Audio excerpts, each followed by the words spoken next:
am is আর was were যদি main verb বা প্রিন্সিপাল ভার্ব হিসেবে থাকে এটাকে পাস্ট কন্টিনিউয়াস টেন্স তৈরি করার কে প্রস্তুত আছো শিখে নাও। যেমন আই অ্যাম হ্যাপি এটাকে পাস্ট কন্টিনিউয়াস করতে হবে। পাস্ট কন্টিনিউয়াস টেন্সের স্ট্রাকচার সাবজেক্টের পরে was were ভার্বের সাথে আইএনজি, মেইন ভার্বের বেস ফর্মের সাথে আইএনজি। তো আই অ্যাম হ্যাপি, আই এর পরে was আসবে আই was, বি এর আইএনজি যোগ হবে I was being happy। He is glad, he was being glad। She was beautiful, she was being beautiful। Trees are useful, trees were being useful। We were happy, we were being happy। এখানে বিংটা কেন হলো?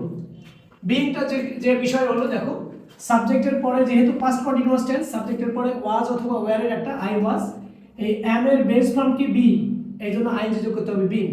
এখানে is এর base form হচ্ছে be, এইজন্য being। was এর base form হচ্ছে be, এইজন্য being।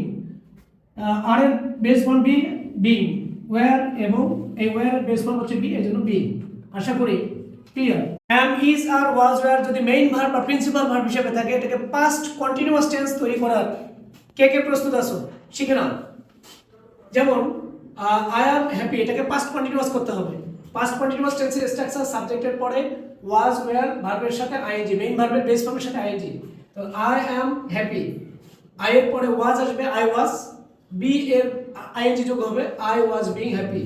He is glad, he was being glad।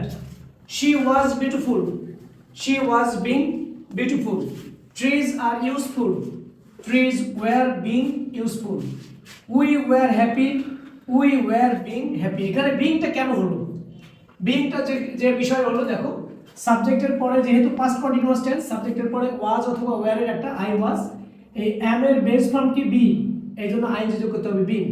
এখানে is এর বেস ফর্ম হচ্ছে be, এইজন্য being। was এর বেস ফর্ম হচ্ছে be, এইজন্য being। আর এর base form be, being। where এবং এই where এর বেস ফর্ম হচ্ছে be, এইজন্য being। আশা করি ক্লিয়ার।